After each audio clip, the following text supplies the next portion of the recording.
সুশাসনের ত্রিপুরায় ফের চুরির ঘটনা ঊনকোটি জেলার কুমারঘাটে থানার নাকেরডোগায় থাকা শারদাপল্লীর বাসিন্দা বিধান দাসের বাড়িতে হানা দিয়ে চোরেরা নিয়ে গেল নগদ অর্থ ও স্বর্ণালংকার। জনবহুল এলাকায় এই ঘটনায় চাঞ্চল্য ছড়িয়েছে। রাজ্যে যখন সুশাসনের প্রচার জোর কদমে চলছে, ঠিক তখনই একের পর এক চুরির ঘটনা সেই দাবিকে প্রশ্নের মুখে ফেলেছে। কুমারঘাট মহকুমা সহ গোটা রাজ্যে বাড়ছে এই ধরনের অপরাধ। মানুষের বাড়িতে চোর-চক্রের হানা যেন নিত্যদিনের ঘটনায় পরিণত হয়েছে। জানা গেছে, কুমারঘাট থানার অদূরে শারদাপল্লী এলাকার বাসিন্দা এবং দমকল কর্মী বিধান দাস বুধবার রাতে নাইট ডিউটিতে ছিলেন। বৃহস্পতিবার সকালে বাড়ি ফিরে তিনি দেখতে পান ঘরের সমস্ত জিনিসপত্র এলোমেলো অবস্থায় পড়ে রয়েছে। প্রাথমিকভাবে অনুমান বাড়ির ছাদের দরজা ভেঙে ভিতরে প্রবেশ করে চোরেরা।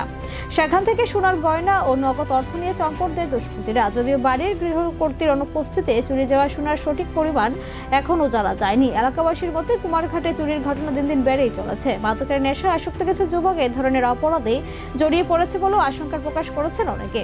ঘটনার খবর পেয়ে কুমারঘাট থানার পুলিশ ঘটনাস্থলে পৌঁছে তদন্ত শুরু করেছে। তবে বারবার এমন ঘটনা ঘটায় রাজ্যের আইন শৃঙ্খলা ও জননিরাপত্তা নিয়ে উঠছে বড়সড় প্রশ্ন।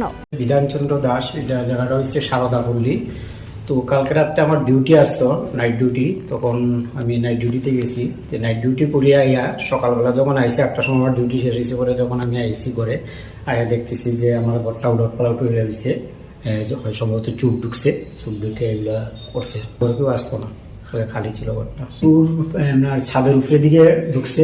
ছাদের উপরে আমার ওই সিঁড়ির যে একটা দরজা আছে, ওইটা ভাঙছে, ভাঙে এরপরে ঢুকছে। টাকা পয়সা তো কিছু নিচে, আর ওই স্বর্ণতন অল্প অল্প নিচে যা আসতো, তার মাথার বাড়ির থাকে তারা এরকম দুজন যুবকী কিনেছে। আমার জানা মতো তো এই সাইটে হয়েছে না, আমরা এদিকে প্রথম হয়েছে। চুরি তো প্রচুর বাড়তেছে, প্রায় তো মোবাইলে দেখা যায় চুরি হইতেছে কুমারঘাটে অতিরিক্ত হইতেছে। এই কারণে এখন তো ড্রাগস খুব বেশি আর কি।